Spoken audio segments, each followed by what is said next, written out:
बिस्मिल्लाहिर्रहमानिर्रहीम। अस्सलाम वालेकुम व्यूअर्स। मैं हूं अबैदुर रहमान और आप मेरा चैनल देख रहे हैं चटपटा खाना। वीडियो शुरू करने से पहले गुजारिश है, अगर आप मेरे चैनल पे नए हैं तो मेरे चैनल को सब्सक्राइब कीजिए, बेल आइकन को दबाइए ताकि मेरे आने वाली वीडियो आपको जल्दी मिल सके। आज मैं बहुत ही जल्दी से तैयार होने वाली रेसिपी आपके लिए लेके आया हूँ।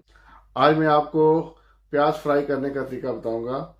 तो आइए देखते हैं ये किस तरीके से फ्राई होता है और इसके लिए किस किस चीज़ की ज़रूरत होती है। इसके लिए मैंने 3 अदद प्याज लिए हैं और उनको इस तरीके से पतली स्लाइसेस में मैंने काट लिया है। तो अब मैं इनको इस तरीके से अलग अलग कर दूंगा।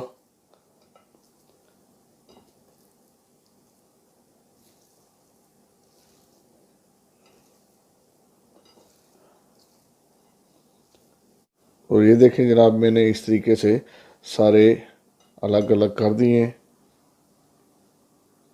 मैंने इस तरह एक पैन में पानी गर्म कर लिया है। तो अब जो प्याज है मैं इसमें डाल दूंगा और इसको 3 से 4 मिनट के लिए मैं उबाल लूँगा।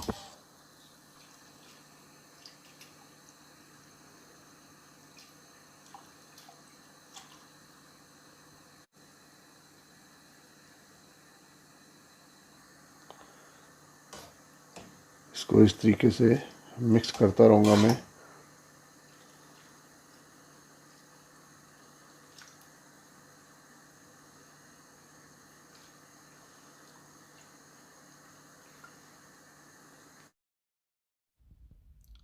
दूसरी तरफ मैंने कढ़ाई में कुकिंग ऑयल डाल दिया है और उसको चूल्हे पे चढ़ाकर फ्लेम को मैंने हाई कर दिया है।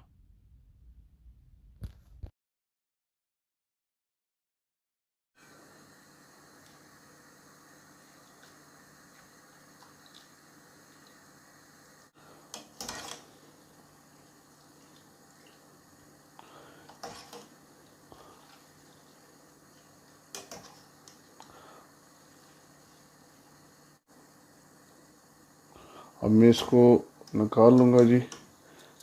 इसमें एक जोश आ गया हल्का सा।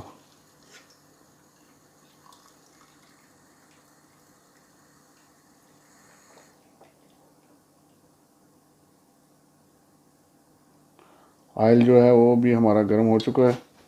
तो अब मैं इसको ऑयल में डाल दूँगा।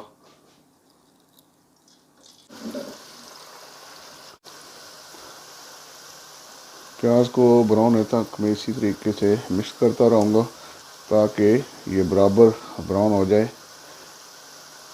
अगर आप मिक्स नहीं करेंगे तो कुछ जो प्याज है वो ज़्यादा ब्राउन हो जाएगा और कुछ जो है वो ब्राउन नहीं होगा। तो इस तरीके से मिक्स करते रहने से ये है कि बराबर ब्राउन हो जाता है।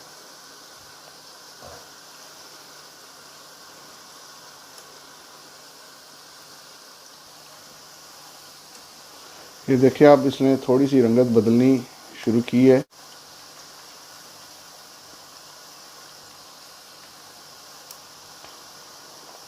थोड़ा सा और ब्राउन कर लूँ तो फिर मैं आपको दिखाता हूँ। मैंने ये सिर्फ 3 अदद प्याज लिए हैं। ये सिर्फ आपको रेसिपी दिखाने के लिए। आप ज़्यादा करना चाहें तो ज़्यादा भी आप कर सकते हैं। ये देखें जनाब, इस तरह से इसकी रंगत हो चुकी है। अब मैं मुसलसल इसको मिक्स कर रहा हूँ ताकि ये सारा बराबर ब्राउन हो जाए। थोड़ी देर बाद मैं आपको दिखाता हूँ ये जब ब्राउन हो जाएगा। तो फ्लेम मैंने हाई रखा हुआ है।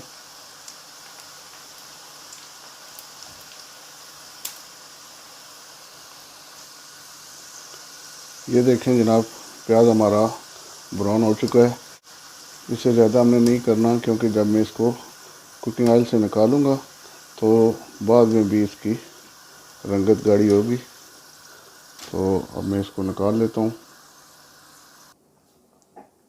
ले जनाब, हमारे प्याज फ्राई तैयार है। देखिए किस तरीके से क्रंची क्रंची हैं। आप इसको हलीम में, कोरमा में, बिरयानी में इस्तेमाल कर सकते हैं और मज़ीद रेसिपी में इसको इस्तेमाल कर सकते हैं। उम्मीद है आज की ये रेसिपी आपको पसंद आई होगी। वीडियो अच्छी लगी हो तो लाइक कीजिए और शेयर कीजिए।